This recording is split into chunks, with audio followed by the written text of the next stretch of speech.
इस कार्यक्रम के पुण्यार्चक हैं निवेदक सकल दिगंबर जैन समाज सतना मध्य प्रदेश। ओकारं बिन्दुसंयुक्तं नित्यं ध्यायन्ति योगिनः कामदं मोक्षदं चैव ओंकाराय नमो नमः। अर्हमेत्यक्षरं ब्रह्म वाचकं परमेष्ठिनः सिद्धचक्रस्य सद्बीजं सर्वतः प्रणमाम्यहम्।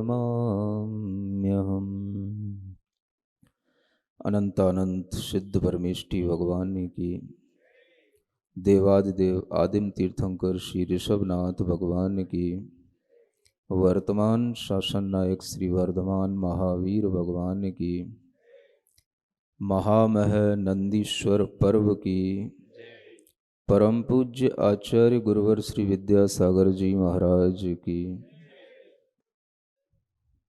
इस अनादि निधन नंदीश्वर पर्व की 8 दिनों की इस अष्टानिक वेला में आप सभी लोग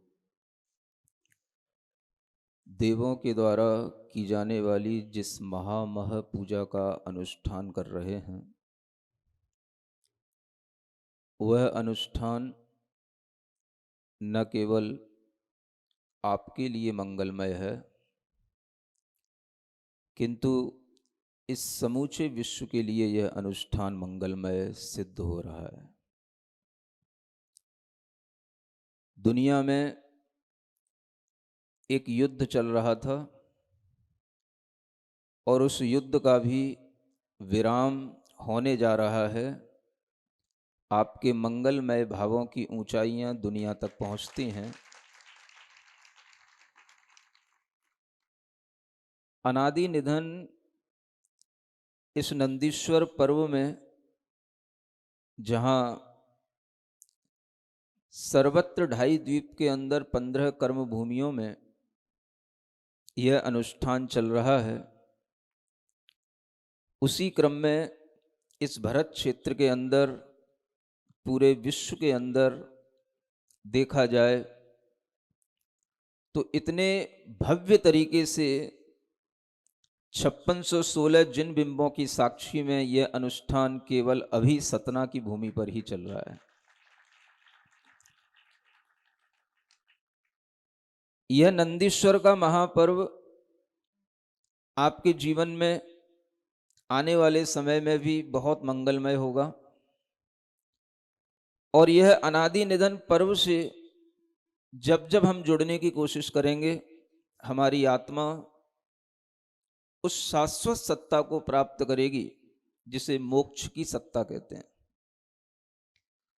वह शाश्वत तत्व प्राप्त करने के लिए आचार्य कहते हैं कि भगवान की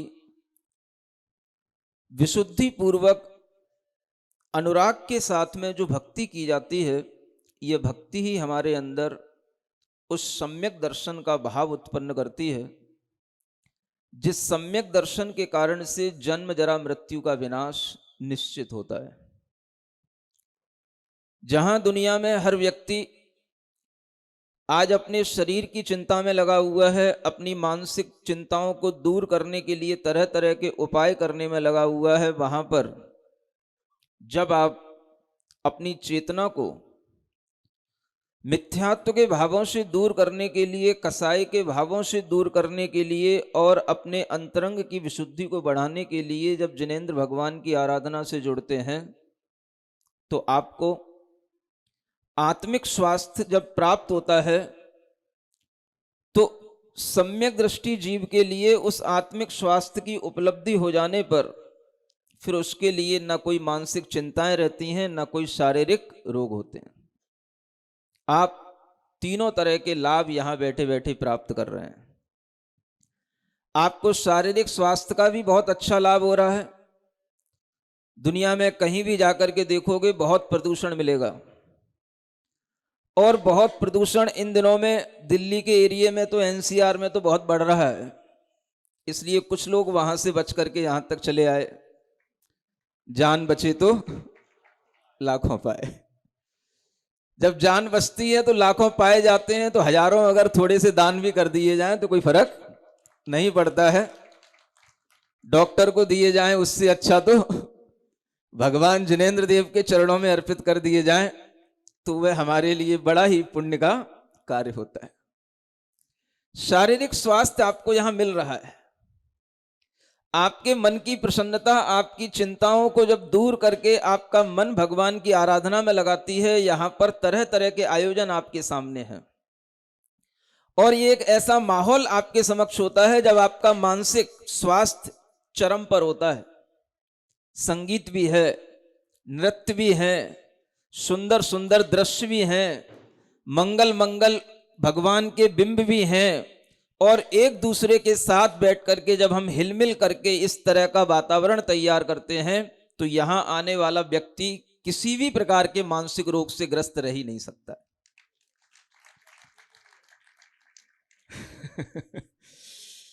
और जब आपको सानिध्य की प्राप्ति होती है तो उस समय पर तो आपके भावों में बहुत उठाव आ ही जाता है। ये हमें देखने में आ ही रहा है। इसीलिए हमारे मन में विचार हुआ, जब आप लोग पूर्ण मनोभावों के साथ में बहुत अच्छे ढंग से तैयार होकर के यहाँ पर सुबह सुबह से उपस्थित हो जाते हैं, तो मन में आया हमें भी अपना समय आपके बीच में ही थोड़ा सा और निकालना चाहिए। इसलिए आज समय से पहले आने का प्रयास किया है। और आप लोग अभी और अधिक जागृत होते रहें। परसों थोड़ी सी जागृति की बात कही थी तो कल जागरण दिख रहा था, आज फिर सो गए हैं ऐसा लग रहा है। अपने घरों के बच्चों को उठाते रहें, बूढ़ों को उठाते रहें और कहते रहें कि अब तो भगवान भी उठ करके बैठ गए, आज एकादशी है और तुम भूत बने घर में सो रहे हो, उल्लू बने घर में बैठे हो। घर में लोगों से कहो अभी सोना नहीं है, अभी जब तक ये पूर्णिमा नहीं आ जाती है 4 दिन और बचे हैं, जागते रहो की आवाज सुबह से लगाना शुरू कर दिया करो मोहल्ले के अंदर। और लोगों के अंदर ये भाव आना चाहिए कि भवनवासी देव हो, व्यंतर देव हो, ज्योतिषी देव हो, वैमानिक देव हो, जिस किसी भी तरह के देव बनने की इच्छा हो, अपनी मनचाही पोशाक पहन करके यहां पर बच्चे उपस्थित हों, युवा उपस्थित हों और तरह तरह के यहां पर देव दिखाई दें। अभी तो यहां पर सब वैमानिक देव ही दिखाई दे रहे हैं, कोई यहां पर व्यंतर देव तो है ही नहीं, भवनवासी देव है ही नहीं, ज्योतिषी देव भी दिखाई नहीं देते। थोड़े थोड़े से सब देव दिखाई देने चाहिए। और इस तरह से जब यह प्रभावना का भाव बढ़ेगा तो आपके लिए चारों निकाय के देवों के द्वारा जब यहां पूजन की जाएगी तो ध्यान रखना, जब देवता लोग नंदीश्वर द्वीप से लौट करके अपने अपने स्वर्गों में जा रहे होंगे तो रास्ते में अगर ये सतना पड़ेगा तो यहां पर भी उतर करके आएंगे और देखेंगे कि भाई हम तो बड़ा अनुष्ठान करके आ रहे थे, यहां पर तो और अच्छा अनुष्ठान हो रहा है। आप बस अच्छे ढंग से अपने अंदर जागृति रखिए। घर के बच्चों की 1 दिन के लिए 2 दिन के लिए छुट्टी भी लेनी पड़े तो ले लीजिए। आपके घर के बच्चों की पढ़ाइयां कोई ऐसी बहुत बड़ी पढ़ाइयां नहीं है कि जिनके कारण से कोई फाइनल एग्जाम हो रहे हो। अभी ये तो सब टेस्ट, छोटे मोटे एग्जाम जिंदगी भर होते रहेंगे। जब भी कभी विधान के आयोजन होते हैं, 10 लक्षण पर्व के आयोजन होते हैं, हमेशा ये परीक्षाएं उसी टाइम पर आती हैं। ये परीक्षा की एजुकेशन समितियों के ये टाइम इसी तरह के होते हैं। और जब जब आपके लिए इस तरह के बहाने बनते रहेंगे, आप हमेशा अच्छे अच्छे अवसरों से वंचित होते रहेंगे।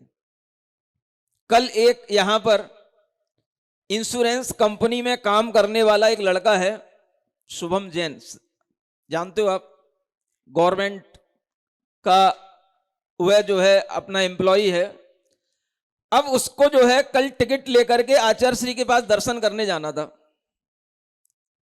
लेकिन कलेक्टर का ऑर्डर आया और ऑर्डर दिया कि आपको यहां पर जो इलेक्शन हुए हैं उसकी काउंटिंग हो रही है, उसमें आपकी ड्यूटी लगनी है। और जब कलेक्टर का ऑर्डर आ गया तो उसके लिए जो टिकट थी कल उसे जाना ही था, और एंड टाइम पर उसके लिए ये कलेक्टर का ऑर्डर आ गया। पूरा घर परिवार जा रहा था आचार्य श्री के पास में दर्शन करने के लिए कुछ यात्रा पर, और उसने वो टिकट कैंसिल करा ली। अब आज सुबह जब हमसे आकर के कहता है कि महाराज मेरी टिकट कैंसिल हो गई, मैंने कहा भाई क्यों हो गई? कलेक्टर का ऑर्डर आया। मैंने कहा कलेक्टर बड़ा है कि गुरु महाराज बड़े हैं? तुझे जाने की इच्छा नहीं हो रही थी, लेकिन पहले से टिकट कटा करके रखी थी, तुझे मन बन रहा था कि हम यहीं पर रुकें, और इतना बड़ा यहां पर विधान हो रहा है, और मन और था कि महाराज की आहारचर्या आदि कराएं, और ये सब चीजें छोड़ करके जा रहा था क्योंकि टिकट बनी हुई थी। लेकिन जब कलेक्टर ने कह दिया तो टिकट कैंसिल हो गई। माने कलेक्टर इतना बड़ा हो गया। ये सोचो कि आदमी सब कुछ करने को तैयार हो जाता है जब दूसरे तरीके के ऑर्डर आते हैं। जब हम आपके लिए कोई ऑर्डर देंगे, घर के लिए आपके लिए कुछ करने को कहेंगे, तो आप तैयार नहीं होगे।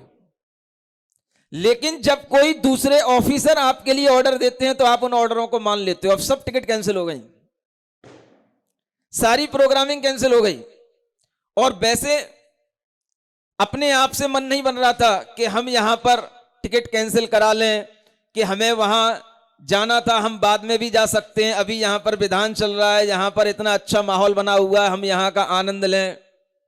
आप सोच सकते हो दुनिया में कोई भी चीजें अति आवश्यक नहीं है।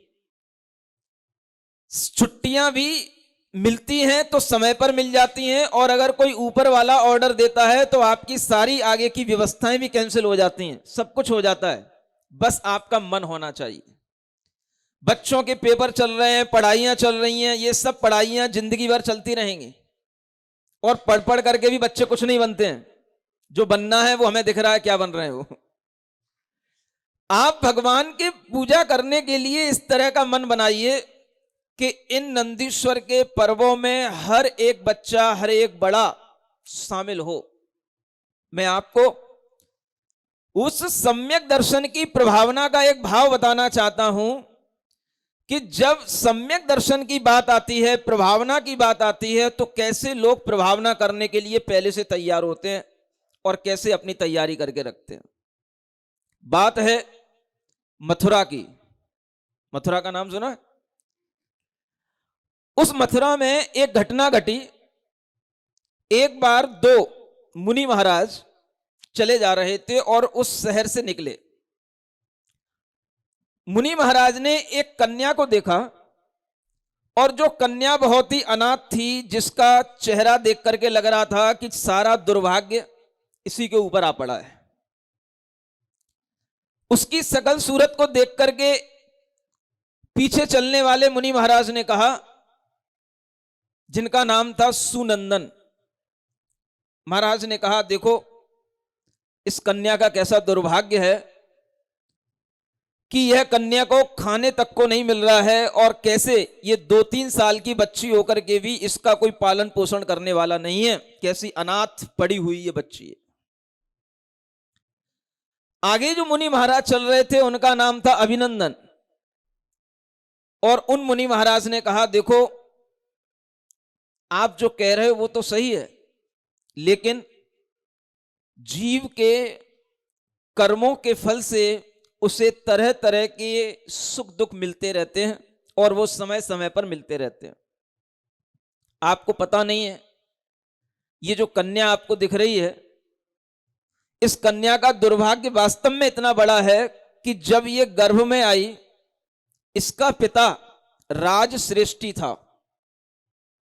इसके गर्भ में आने से इसके पिता की मृत्यु हो गई। जब इसका जन्म हुआ तो इसकी माता थी धनदा नाम की, उसकी भी मृत्यु हो गई इसके जन्म होते ही। अब ये जिस घर में बड़ी थोड़ी सी 2 साल की हुई, तो उस घर के बंधु बांधवों की भी मृत्यु होने लगी। इसलिए घर के लोगों ने इसे निकाल दिया, और अब ये इस तरह से गली में, सड़कों पर अपना जीवन जैसे तैसे व्यतीत कर रही है, लेकिन मैं आपको बताना चाहता हूं कि इस कन्या के भाग्य का उदय आएगा जब ये युवती हो जाएगी। और इस कन्या का भाग्य बताता है कि इसका विवाह राजा से होगा और ये राजा की रानी बनेगी। अभी इसकी ये दुर्दशा है, आगे चल करके इसकी यह पुण्य की जब फलीभूति होगी तब उस समय पर इसके साथ में इस तरह से होगा। और ये चर्चा दो मुनि महाराज आपस में कर रहे थे और एक मुनि महाराज दूसरे को बता रहे थे ऐसा होगा। उस चर्चा को सुन लिया एक बौद्ध भिक्षु ने। वह बौद्ध भिक्षु उस समय पर वहां भिक्षा मांगने के लिए आया था, और उस बौद्ध भिक्षु ने जब यह सुना कि यह राजा की रानी होगी तो उसने सोचा ये बहुत अच्छा अवसर है, इस कन्या को अपने पास में ले लिया जाए और मुनि की बातें असत्य नहीं होती हैं।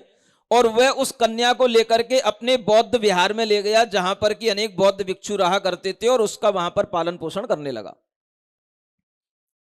उसके दिमाग में चालाकी इसलिए आई क्योंकि जब हम इस कन्या को अपने पास ले जाएंगे और इसे बौद्ध धर्म में पालेंगे, जब ये बड़ी हो जाएगी, ये राजा की रानी बनेगी, तो नियम से बौद्ध धर्म भी राजा के लिए यह अपनाने के लिए कहेगी और राजा भी बौद्ध धर्म का पालन करेगा, क्योंकि रानी बौद्ध धर्म का पालन करेगी तो वो भी करेगा, और इस कारण से बौद्ध धर्म की बहुत प्रगति होगी।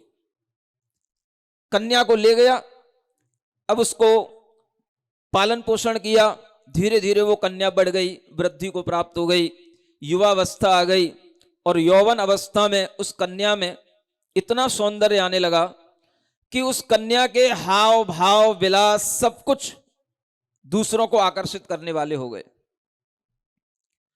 वह कन्या जब वहां पर रहती थी सब लोग उसको बुद्ध दासी के नाम से पुकारते थे, माने पहले से ही उसे बुद्ध दासी बना दिया था। अब वह कन्या जब बड़ी हो गई, बुद्ध दासी के नाम से प्रसिद्ध हो गई, अपने उस विहार, मतलब उनके स्थान जो होते हैं उसको विहार बोलते हैं, जैसे आप लोग संत भवन बोलते हैं, बौद्धों के रहने के स्थानों को बौद्ध विहार कहा जाता है। उनकी वसतिकाओं में वह रहती थी, और वह जब यौवन अवस्था को प्राप्त हो गई तो एक दिन अपने उस महल की छत पर बैठी हुई थी। अब आप देखिए, संयोग की बात है कि उस नगर का जो राजा था, जिसका नाम था पूतिक वाहन, वह राजा अपनी सवारी करते हुए वहां से निकला, और उस राजा की दृष्टि उस महल के ऊपर बैठी हुई उस युवती पर पड़ गई। राजा ने जब उसको देखा तो उसके सौंदर्य से मोहित हो गया, और मोहित होने के बाद में उसे लगा कि अब ये कन्या मुझे प्राप्त करनी चाहिए। तो अपने एक विश्वस्त पुरुष से उसने उस कन्या के बारे में पूछवाया और पूछ करके आओ, ये जो ऊपर महल पर स्त्री बैठी है ये विवाहित है कि अविवाहित है, और अगर ये अविवाहित है तो इसका विवाह हमारे साथ होना ही चाहिए। विश्वस्त पुरुष ने उन बौद्ध भिक्षुओं के बीच में जाकर के बात रखी, और वह बात आगे बढ़ी तो उन्हें बौद्ध भिक्षुओं को लगा कि हमारे अब उस कार्य का अवसर आ गया जिसकी हम प्रतीक्षा कर रहे थे। हर कार्य समय पर होता है,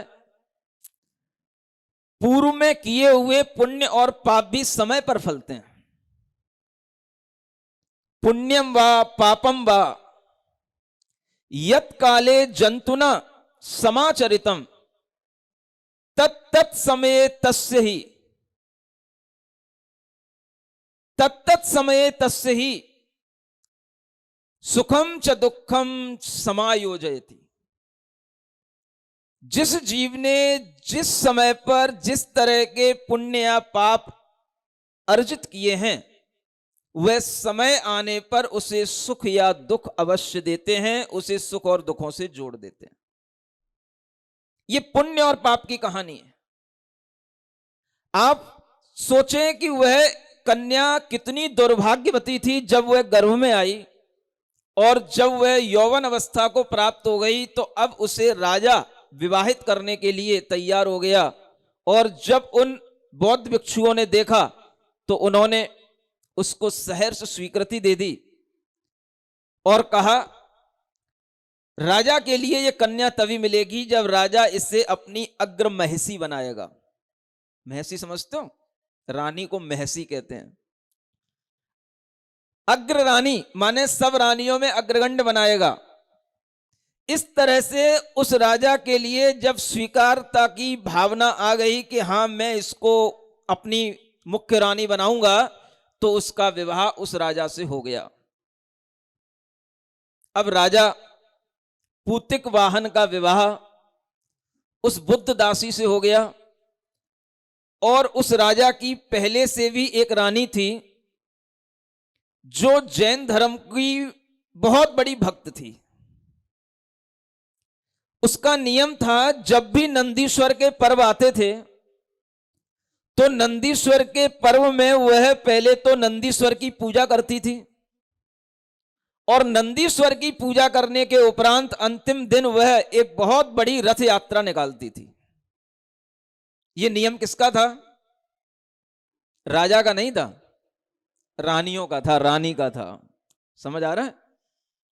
आप सोचें कि जिन धर्म की प्रभावना करने वाली महिलाएं कितनी पुरातन काल में पिछले समयों में जिन धर्म की प्रभावना कर चुकी हैं, और बड़ी बड़ी प्रभावना करने वाली अगर शक्तियों में किसी का नाम पहले आता है तो आप यह भी ध्यान रखें सबसे ज्यादा महिलाओं का नाम ही आगे आता है।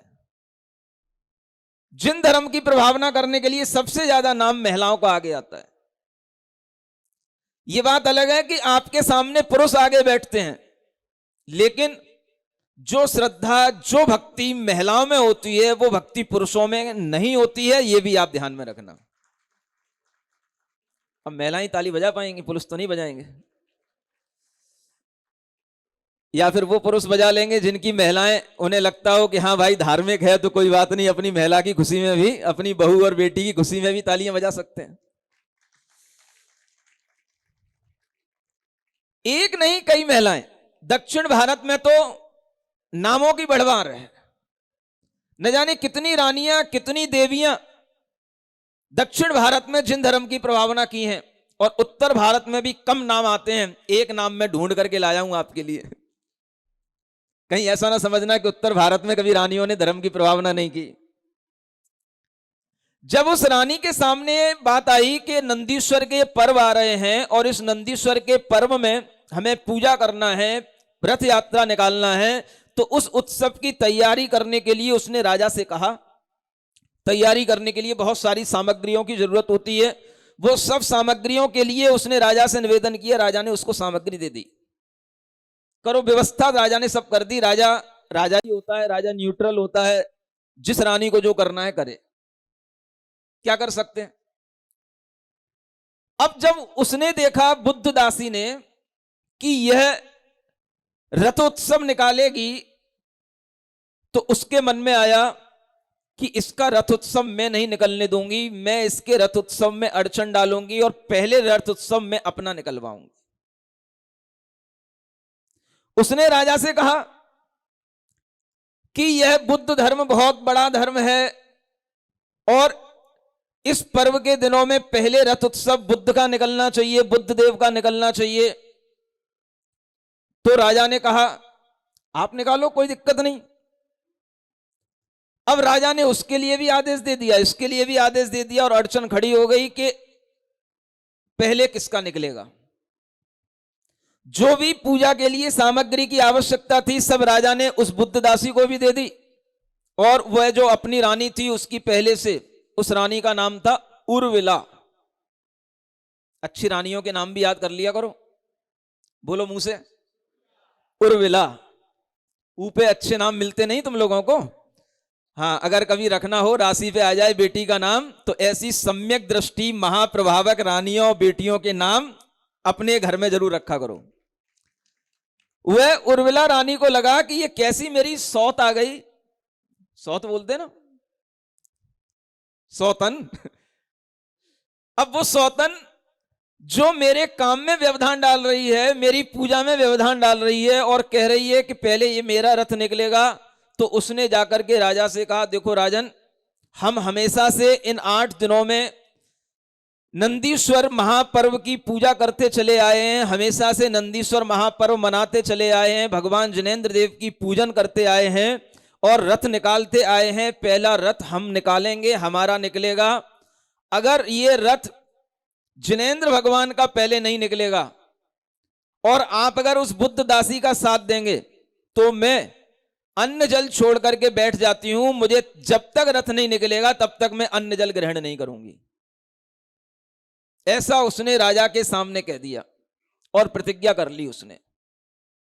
अभी अष्टानिक पर्व शुरू नहीं हुए थे, 2-3 दिन बाकी थे और यह कहानी शुरू हो गई। सुन रहे हो? सुन भी रही हो? दोनों से पूछना पड़ता है, सबके कान में पहुंच जाए बात। भगवान की प्रभावना करने के लिए कितना मनोभाव होना चाहिए, कितनी दृढ़ता होनी चाहिए। और वह दृढ़ता उसके अंदर कि अगर ये रथ नहीं निकलेगा तो मैं अन्न जल का त्याग करके बैठ जाती हूं, और उसने अन्न जल का त्याग कर दिया। पूजा नंदीश्वर की होनी चाहिए, रथोत्सव जिनेंद्र भगवान का निकलना चाहिए। और इस बात का विचार करके उसी नगर में एक सोमदत्त नाम के आचार्य बैठे हुए थे, विराजमान थे। जब उसने देखा कि राजा हमारे लिए समर्थन नहीं कर रहा है, राजा हमारा पति होने के बावजूद भी हमारी बात पर गौर नहीं कर रहा है, तो फिर रानी के लिए एक ही शरण बसती है। क्या बसती है? साहू शरणम पब्बज्जामि। जब स्त्री का पति उसकी बात नहीं मानता है या उसका मनचाहा धर्म का भाव पूरा नहीं होता है तो स्त्री किसके पास आती है? साधु के पास आती है। आना भी चाहिए। जब दुनिया में कहीं समाधान नहीं मिलेगा तो समाधान इस दरबार पर ही मिलेगा, यहीं इसी दर पर मिलेगा। इसीलिए कहा गया है साहु शरणम पब्बज्जामि। अपना मन चाहा धर्म का भाव बना करके रखो, मन चाहे तरीके से धर्म करो, और धर्म में अगर कभी अड़चन आए तो यहां चले आना, गुरु के पास पहुंच जाना, आचार्य महाराज के पास पहुंच जाना। साहु शरणम पब्बज्जामि। पहुंच गई वो रानी और उसने अपना निवेदन किया सोमदत्त आचार्य को। उसने सब बात बताई और उन्हीं आचार्य महाराज के निकट एक मुनि महाराज बैठे थे जो विद्याधर के वंश के थे, चारण रिद्धिधारी मुनि महाराज थे और जिनका नाम वज्र कुमार था। उन वज्र कुमार मुनिराज की ओर उन सोमदत्त आचार्य ने इशारा किया तो उन वज्र कुमार मुनि महाराज ने कहा, अरे मां, इतनी सी बात के लिए तू परेशान क्यों होती है? अगर जिनेंद्र भगवान का रथोत्सव तुझे करना है तो वह जिनेंद्र भगवान का ही रथोत्सव पहले होगा। तू निश्चिंत होकर के घर में जा और अच्छे ढंग से नंदीश्वर का आयोजन कर, किसी भी तरह की कोई बाधा तेरे लिए नहीं होगी। और इस तरह का आश्वासन देकर के उन वज्र कुमार मुनि ने उसे भेज दिया। इधर वह वज्र कुमार मुनि चारण रिद्धिधारी मुनि महाराज थे। वो विद्याधर वंश से अपना पहले से संबंध रखते थे, तो वो गए विद्याधरों के राजाओं के पास में जिनके उनसे पहले से संबंध थे, और वह उनके उन नगर में पहुंच गए। भास्कर देव नाम के वह विद्याधर के पास में पहुंच गए और वहां पर जाकर के उन्होंने बताया कि इस तरह से हमें मथुरा में चलना है और वहां पर होने वाले नंदीश्वर पर्व में हमें शामिल होना है और किसी भी तरह की वहां पर बाधा ना आए, इसलिए सब विद्याधरों को चल करके वहां पर एक उत्सव मनाना है। और उनकी बात सुनकर के सारे विद्याधर अपने अपने विमानों से चल करके उस मथुरा नगरी में आ गए। अब वह विद्याधर बड़े आनंद के साथ आए। हर विद्याधर के पास में अलग अलग तरह की चीजें हैं।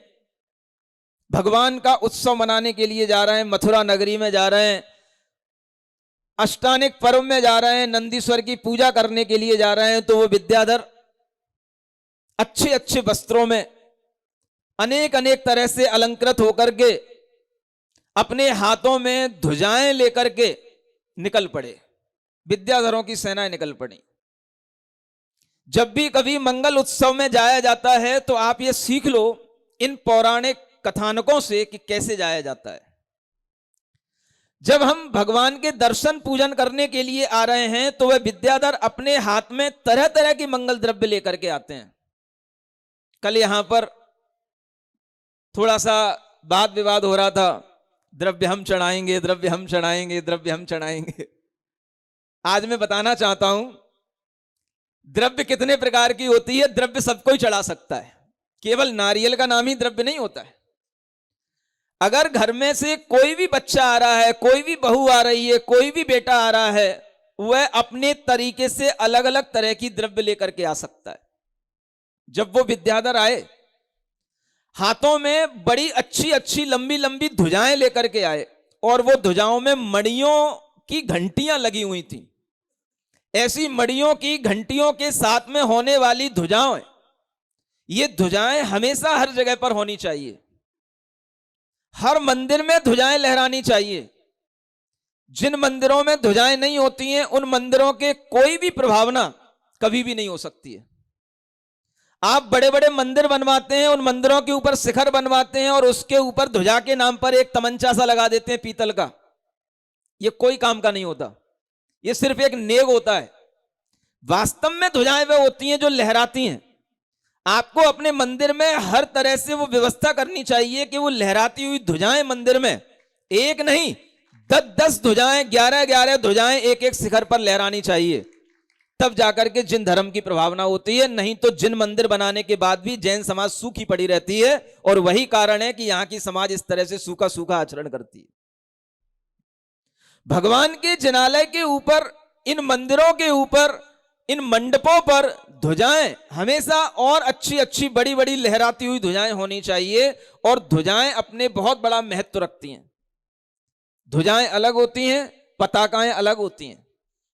कुछ विद्याधर आए ध्वजाएं हाथ में लेकर के, कुछ विद्याधर आए पताकाएं हाथ में लेकर के, और उन पताकाओं पर अलग अलग तरह के चिन्ह होते हैं। किसी पर सिंह का चिन्ह होता है, किसी पर मगर का चिन्ह होता है, किसी पर हाथी का चिन्ह होता है, किसी पर विमान का चिन्ह होता है। ऐसे अलग अलग चिन्हों की पताकाएं होती हैं, ध्वजाएं होती हैं।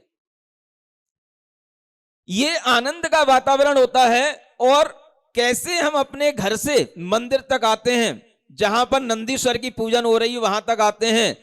महिलाएं, जो विद्याधरों की महिलाएं आई, अनेक अनेक तरह की द्रव्य सामग्रियां अपने हाथ में लेकर के आई। मंगल द्रव्य जिसे कहते हैं। जानते हो मंगल द्रव्य क्या होती है? जो झारी होती है, दर्पण होता है, स्वस्तिक होता है, बीजना होता है, ये सब मंगल द्रव्य कहलाते हैं। कलशे होते हैं, ये सब मंगल द्रव्य कहलाते हैं। 8 मंगल द्रव्य जो मंदिर में छोटे छोटे से रखे रहते हैं, इन्हें अपने हाथों में लेकर के आना चाहिए। और मंगल द्रव्यों को लेकर के हाथ में आकर के यहां पर उन मंगल द्रव्यों को अपने समक्ष रख करके भगवान की पूजा करनी चाहिए। अब सीख लो पूजा करना, मैं सिखा रहा हूं तुम्हें। समझ आ रहा है? वैसे तो मैं पंडित जी हूं नहीं, लेकिन क्या करें, जब आप पुजारियों के बीच में बैठ जाता हूं तो फिर मुझे भी ऐसे ही लगता है कि सबसे बड़ा पंडित तो फिर मैं ही हो गया जब तुम्हें तुम्हारी पूजा कराने के लिए बैठ गया बीच में। अब पूजा करने के लिए अष्टमंगल द्रव्य लेकर के आओ। आप सोने की लाओ, चांदी की लाओ, चढ़ाना हो तो चढ़ा दो, नहीं चढ़ाना हो तो अपनी पूजा की टेबल पर अपने सामने रखना, वापस ले जाना, दूसरे दिन फिर ले आना, क्या दिक्कत है? ये सौंदर्य के लिए, वैभव के लिए होता है। जिनेंद्र भगवान की प्रतिमाओं के समक्ष अष्टमंगल द्रव्य 108 संख्या में होते हैं अकृत्रिम जिनालयों में। आपको कुछ पता नहीं होता है।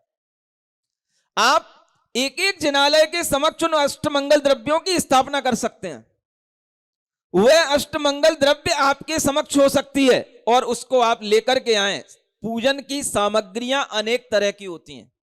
भाई, हमें अपनी पूजन करना है, हम अपनी पूजन की सामग्री कुछ भी लेकर के आ सकते हैं जो चढ़ाने योग्य है। लोग अच्छे अच्छे सोने के, चांदी के स्वस्तिक बनवाते हैं, ओम बनवाते हैं, अरहम बनवाओ और ऐसे मंगल द्रव्य लेकर के आओ, हाथ में लेकर के आओ। जब भी आओ तो रास्ते में दिखाई पड़े कि हां, ये वैमानिक देव जा रहे हैं भगवान की पूजा करने के लिए। अगर आप स्कूटियों से आ रहे हो, वाहनों से आ रहे हो, तो उन वाहनों में भी अच्छे बड़े बड़े झंडे लगे हो सकते हैं।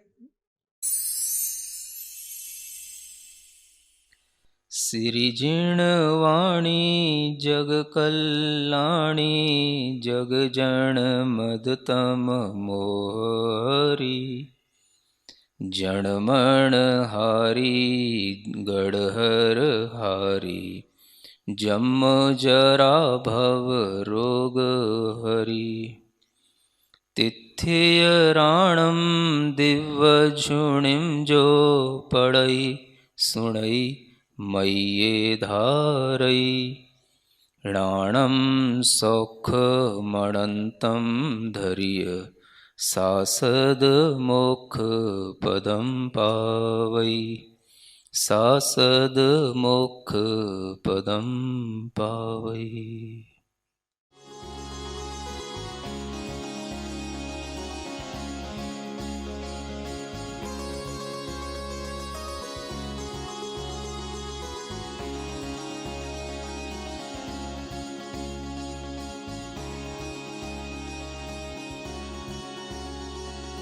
इस कार्यक्रम के पुण्यार्चक थे निवेदक सकल दिगंबर जैन समाज, सतना, मध्य प्रदेश।